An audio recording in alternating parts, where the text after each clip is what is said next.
So, on May 7, 1915, on essentially the suggestion of Sir Edward Grey, a ship called the Lusitania was deliberately sent into German-controlled waters where German military vessels were known to be. And, as expected, German U-boats torpedoed the ship, exploding stored ammunition, killing 1,200 people. To further understand the deliberate nature of this setup, the German embassy actually put advertisements in the New York Times telling people that if they boarded the Lusitania, they did so at their own risk, as such a ship sailing from America to England through the war zone would be liable to destruction. In turn, and as anticipated, the sinking of the Lusitania caused a wave of anger among the American population, and America entered the war a short time after. The First World War caused 323,000 American deaths. J.D. Rockefeller made $200 million off of it. Not to mention the war cost about $30 billion for America, most of which was borrowed from the Federal Reserve Bank at interest, furthering the profits of the international bankers. World War II. On December 7, 1941, Japan attacked the American fleet at Pearl Harbor, triggering our entry into that war. President Franklin D. Roosevelt declared the attack was a day that will live in infamy. A day of infamy indeed, but not because of the alleged surprise attack on Pearl Harbor. After 60 years of surfacing information, it is clear that not only was the attack on Pearl Harbor known weeks in advance, it was outright wanted and provoked.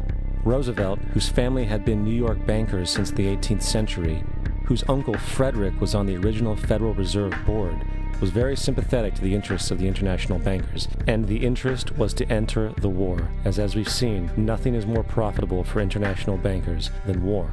In a journal entry by Roosevelt's Secretary of War Henry Stimson, dated November 25, 1941, he documented a conversation he had with Roosevelt. The question was, how should we maneuver them into firing the first shot? It was desirable to make sure the Japanese be the ones to do this, so that there should remain no doubt as to who were the aggressors. In the months leading up to the attack on Pearl Harbor, Roosevelt had done almost everything in his power to anger the Japanese, showing a posture of aggression. He halted all of Japan's imports of American petroleum. He froze all the Japanese assets in the United States. He made public loans to nationalist China and supplied military aid to the British, both enemies of Japan in the war, which, by the way, is completely in violation of international war rules. And on December 4th, 3 days before the attack, Australian intelligence told Roosevelt about a Japanese task force moving towards Pearl Harbor. Roosevelt ignored it. So, as hoped and allowed, on December 7th, 1941, Japan attacked Pearl Harbor, killing 2,400 soldiers. Before Pearl Harbor, 83% of the American public wanted nothing to do with the war. After Pearl Harbor, 1 million men volunteered for the war. It is important to note, Nazi Germany's war effort was largely supported by two organizations, one of which was called IG Farben. IG Farben produced 84% of Germany's explosives, and even the Zyklon B used in the concentration camps to kill millions. One of the unspoken partners of IG Farben was J.D. Rockefeller's Standard Oil Company in America. In fact, the German Air Force could not operate without a special additive patented by Rockefeller's Standard Oil. The drastic bombing of London by Nazi Germany, for example, was made possible by a $20 million sale of fuel to IG Farben by the Rockefeller Standard Oil Company. This is just one small point on the topic of how American business funded both sides of World War II. One other treasonous organization worth mentioning is the Union Banking Corporation of New York City. Not only did it finance numerous aspects of Hitler's rise to power, along with actual materials during the war, it was also a Nazi money laundering bank, which was eventually exposed for having millions of dollars of Nazi money in its vaults. The Union Banking Corporation of New York was eventually seized for violations of the Trading with the Enemy Act.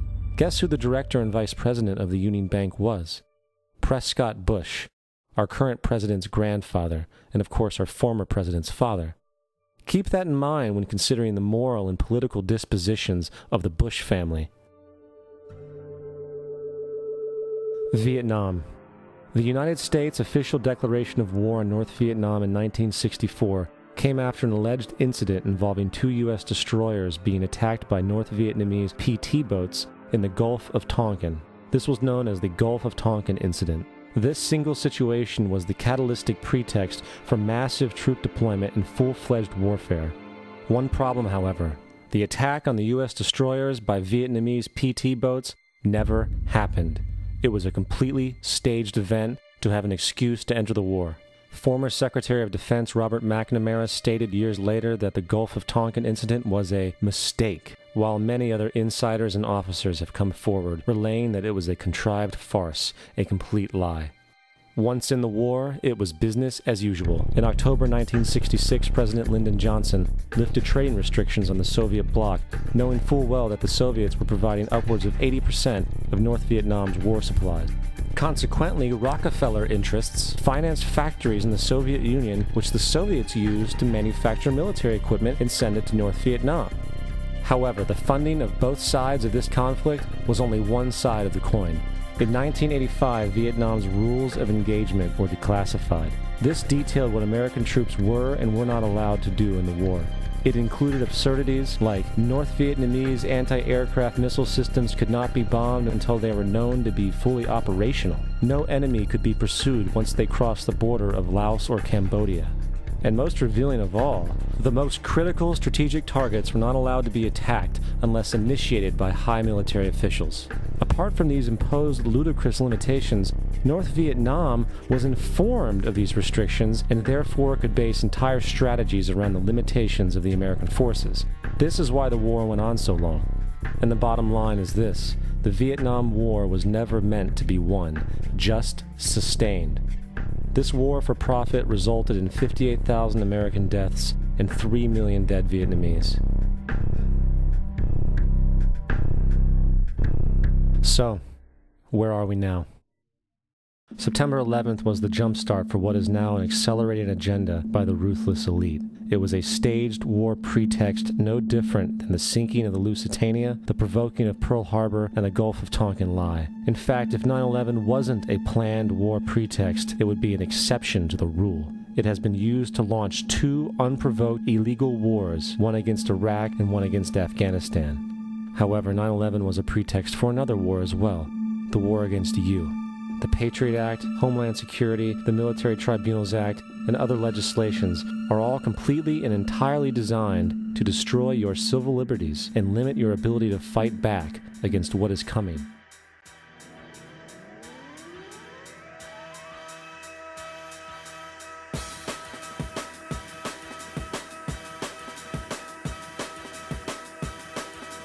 September 11th, September 11th, September 11th, September 11th, September 11th, September 11th, September 11th, September 11th, September 11th, September 11th, September 11th, September 11th, September 11th, September 11th, September the 11th, September the 11th. Evil killers, Taliban, Al-Qaeda, Osama bin Laden. War and danger. Weapons of mass destruction. Terror, terror, terror, terror, terrorism, terrorism, terrorism, terrorism, terrorism, terrorism, terrorism, terrorism, terrorism, terrorism, terrorism, terrorism, terrorism, terrorism, terrorism, global terrorism, global terrorism, world terrorism, global terrorism, global terrorism, global terrorism, global terrorism, the terrorists, terrorists, terrorists, terrorists, terrorists, terrorists, terrorists, terrorists, terrorist, terrorist, terrorist, terrorist, terrorists, terrorists, terrorists, terrorists, terrorists, terrorists, the evil terrorists.